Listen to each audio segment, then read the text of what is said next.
In the noisy city of New York, among giant skyscrapers and yearning ambition, lived a young man named Alex. Alex, an aspiring writer, lived in a small apartment cluttered with books and crumb-filled keyboards, and his brown hair was as frizzy as his carpets. One day, after hours of futile attempts at writing, Alex decided to take a walk in Central Park. The sun was setting, and the soft mustard dusk bathed the park in a warm light. Amid the usual crowd, his eyes fell upon a peculiar old woman feeding the birds. She looked ancient, her face etched with lines of 1,000 stories. Intrigued, he approached her with a friendly smile. He didn't believe in fortune, but if fortune existed, it would be embodied in someone like this. Agatha turned to Alex, her gaze softening. "Good morning, dear," she began, her voice a rustling whisper.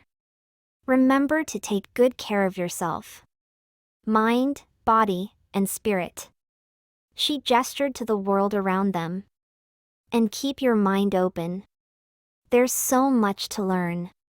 She paused, rising slowly from the park bench. "I must be off.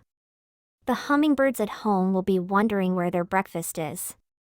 She gestured to the breadcrumbs left on the bench, a slight twinkle in her eye. "And you, young man. What's your name?" "Alex," he responded, taken aback by the gentle sincerity in her tone. "Alex, it's been a pleasure." "I'm Agatha. Remember, Alex, it's important to reach out to those around you. We're all neighbors in this big city." With a parting smile, she turned, leaving Alex with her final words of wisdom, a soft-spoken reminder of the importance of connection and community. Alex turned to see a young man gliding gracefully on rollerblades, his movements as elegant as a ballet dancer's, carving intricate patterns on the concrete path. His name was Lee, as it turned out, and Alex found this out by practicing what Agatha preached and being especially open to meeting strangers. But Alex began to regret that when Lee leaned close and said, "I'll tell you a secret." It was all well and good to be social to people, but there are crazy people out there in the world. Lee told Alex he had wings. Yes, actual wings that sprouted from his back, hidden beneath his oversized hoodie.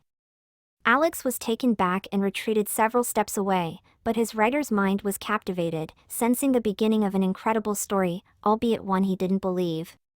"Would you like me to write all about it?" "I'm a writer, so I can, Alex said, a bit stiffly. It had been ages since he felt inspired to write about anything, and however improbable this was, at least it was something he didn't hear every day. "Oh, I already have," Lee said. "I wrote 12 chapters in a children's book kind of style. My little sisters told me they liked it." "Oh, yeah?" Alex asked, relaxing a bit as he entertained the idea that this stranger, however insane he might be, at least seemed affable and non-threatening at the moment.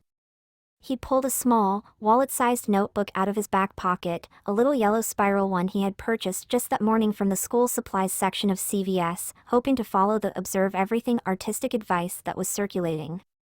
He thought afterwards that perhaps he had been a bit too florid, told too much in a romanticized, over-the-top way.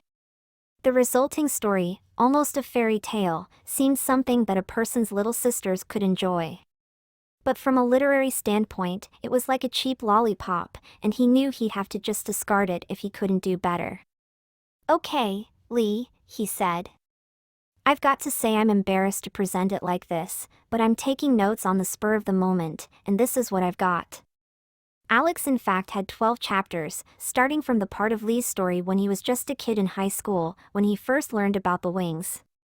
The story included a section about Lee winning a silver medal in the Olympics, which Alex was positive was fictitious, given that he actually knew who the real medalists had been. He would wait on the internet to verify it for sure, but he was 99.9% certain that Lee, who appeared to be around 30 now, couldn't have actually won an Olympic medal.